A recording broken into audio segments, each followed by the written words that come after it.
Hello everyone, today I'm going to show you how to download and install Microsoft Excel for free in 2025. So make sure you will be on your laptop or PC. So in the search bar, the first thing is that you will just find this Microsoft Store. You will just find it easily, and I will be just open it.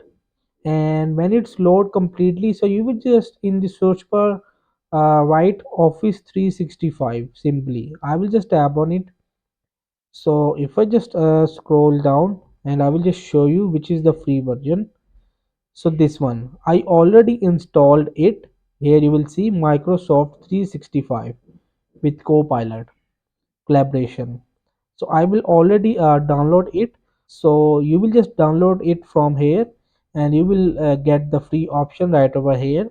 So that's it. So hope this video helped you. Please don't forget to like and subscribe and get notified for more videos.